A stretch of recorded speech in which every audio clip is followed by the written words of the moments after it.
welcome to my first ever episode of Simmer and Smile, Joyful Cooking with Jess. I love to cook and I love to eat, so I thought I'd make some content and share it with you guys.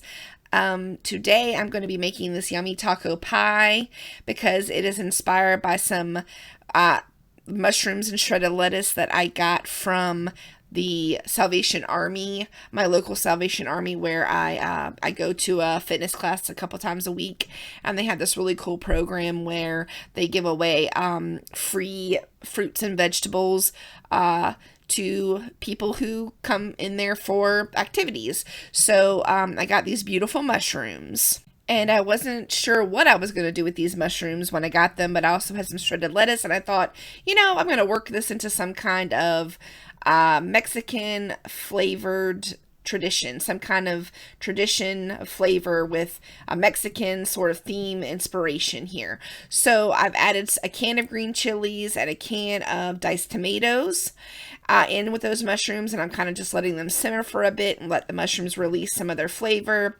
Now I'm taking some adobo seasoning mix and sprinkling that on top. Adobo is just a very good seasoning mix for anything that's Mexican inspired flavors. I'm mixing that around, and again, just letting them kind of cook up and meld together the flavors here. You'll see that as it goes along, all of those things start to release more juice and liquid. Now, I did not have any ground beef, but I did have some ground turkey, which is healthier anyway, so it worked out. And I'm using my handy dandy little I don't really know what it's called, but it's used to make sure all your ground beef gets broken up into crumbles instead of clumping together. And I really love this tool. A good friend of mine gave it to me, and it's like my favorite thing in the kitchen. Anyway, I'm just making sure all that's broken up and a nice even layer, not too clumped together.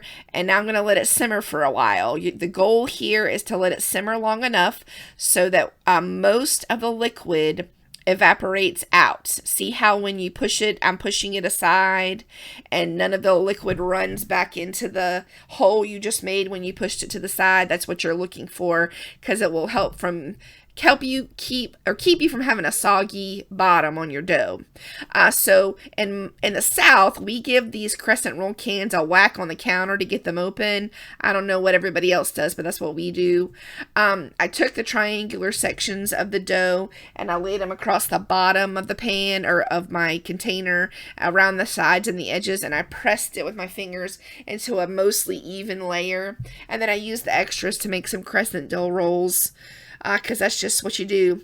I decided to add an extra layer of protein to this situation because I had a can of refried beans just in my cabinet, which was lucky. So I put the refried beans on the bottom layer of this, and then I layered the meat mixture on top.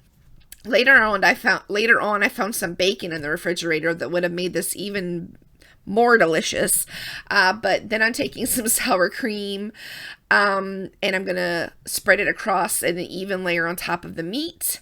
And then I'm going to crumble some tortilla chips on top of the sour cream.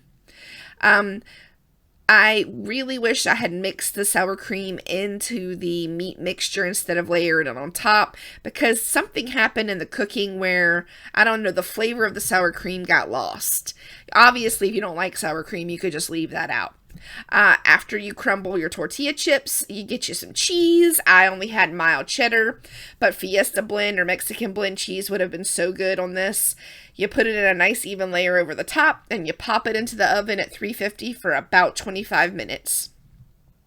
I let mine sit in there a little bit too long because my cheese got a tiny bit burnt. You want it to be more melty and, stretchy looking, not burnt like mine. Mine's a little overdone, but it's okay.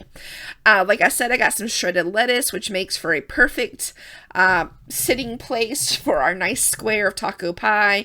I'm putting that on a bed of shredded lettuce there, and then I'm going to add all kinds of toppings to it. This is the fun part. I diced up some tomatoes and some avocado. You could add more cheese, you could add salsa, you could add olives, you could add jalapenos, whatever you're into, more sour cream, whatever you're into, you can add it.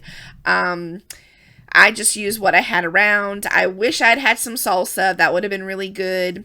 Some things I want to mention that you should think about whenever you're if you plan to do this. And what I'll do next time is bake the dough for about 10 minutes before you layer any of the other stuff in it, because some of the dough was raw whenever I cooked this. So anyway, I hope you guys are having a great week. I hope you're simmering and smiling in your own kitchens, and I'll see you next time. Bye.